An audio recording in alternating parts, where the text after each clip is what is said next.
ఇది ముఖ్యంగా శంషాబాద్ మండలం పెద్దషాపూర్ గ్రామంలో సర్వే నంబర్ 173 నుంచి 183 మధ్య ఉన్నటువంటి భూమి. ఈ 180 ఎకరాల ప్రభుత్వ భూమిని ఈరోజు ప్రైవేటు వ్యక్తులకు దారాదత్తం చేసే కుట్ర జరిగింది. ఈ భూముల విషయంలో హైకోర్టులో కేసు ఉంది. హైకోర్టు ఒక డైరెక్షన్ ఇచ్చింది 30 జనవరి 2026 నాడు దీని మీద ఒక నిర్ణయం తీసుకోండి అన్నది. పలానా వ్యక్తులకు ఇవ్వమని ఎప్పుడు కూడా హైకోర్టు చెప్పదు.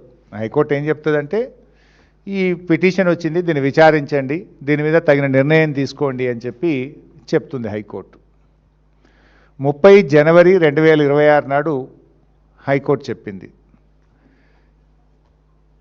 24 ఫిబ్రవరి 2026 రోజు ఆర్డీఓ గారు హైకోర్టులో అఫిడవిట్ ఫైల్ చేసినారు.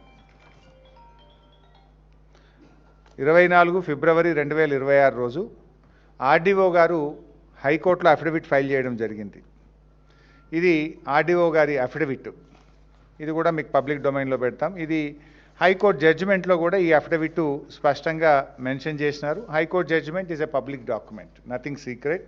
ఇది హైకోర్టు ఆర్డరు.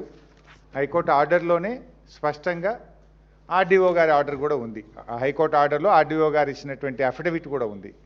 ఆర్డీఓ గారు ఆర్డర్ ఇస్తూ ఈ ల్యాండు ప్రభుత్వ భూమి అని స్పష్టంగా తేలుస్తూ ఆర్డీఓ గారు ఏం చెప్పినారు, హియర్ బై ప్రభుత్వ భూమి అని మొత్తం జడ్జిమెంట్ 6 పేజీలు చెప్తూ the tahsildar Shamshabad mandal is here by directed to protect the subject government lands from encroachment and initiate steps to include the scheduled suit properties in prohibitory list 22A.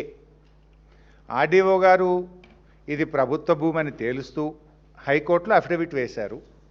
వేస్తూ తహసీల్దార్ శంషాబాద్కి ఏం చెప్పినారు, ఈ ప్రభుత్వ భూమిని కాపాడు, ఎంక్రోచర్స్ నుంచి ఈ భూమిని కాపాడే బాధ్యత తీసుకో అని చెప్పి డైరెక్షన్ ఇచ్చినారు. నంబర్ 1. నంబర్ 2, ఈ భూములను ప్రాహిబిటెడ్ లిస్ట్లో పెట్టండి, నిషేధిత భూముల జాబితాలో 22Aలో పెట్టండి అని చెప్పి తన ఆర్డర్లో ఎంఆర్ఓ గారికి కూడా ఆర్డీఓ గారు డైరెక్షన్ ఇచ్చినారు. అయితే ఆర్డీఓ గారు ఏ రోజు ఇచ్చినారు, 24 ఫిబ్రవరి 2026. ఇది ప్రభుత్వ భూమి, ఈ భూమిని కాపాడండి, నిషేధిత జాబితాలో పెట్టండి అని ఎంఆర్ఓకు డైరెక్షన్ ఇచ్చినారు. తను ఆర్డీఓగా ల్యాండ్ ట్రిబ్యునల్ చైర్మన్గా తన ఆర్డర్ను హైకోర్టులో కూడా వారు దాఖలు చేయడం జరిగింది. ఇక ఇక్కడే ట్విస్ట్ ఉంది. ఇది ప్రభుత్వ భూమని 24 తారీఖు ఫిబ్రవరి నాడు ఆర్డీఓ గారు తేల్చారు. కరెక్ట్ 4 రోజుల తర్వాత 28 ఫిబ్రవరి 2026 ఎంఆర్ఓ గారు ఈ భూమి ప్రైవేట్ వ్యక్తులకు చెందుతుందని ఆర్డర్ పాస్ చేసిండు. ఇది ఎంఆర్ఓ ఆర్డర్. ఇది ఎంఆర్ఓకి అసలు అధికారమే ఉండదు. ఆర్డీఓ ఇది ప్రభుత్వ భూమని ల్యాండ్ ట్రిబ్యునల్ చైర్మన్గా తేల్చి ఈ భూములను కాపాడు, ప్రొటెక్ట్ చేయని ఎంఆర్ఓకు డైరెక్షన్ ఇస్తే 4 రోజుల్లోనే ఎంఆర్ఓ ఈ భూమి ప్రైవేట్ వ్యక్తులకు చెందింది అని చెప్పి ఎంఆర్ఓ ఆర్డర్ పాస్ చేసినాడు. ఆర్డర్ పాస్ చేయడమే కాదు, ఇందులో ఎంఆర్ఓ గారు ఏమంటాడు, therefore I am of the view that the writ petitioner's names have to be incorporated in revenue records Bhubharati as being the owners of the land as per the అని etc అని చెప్పింది.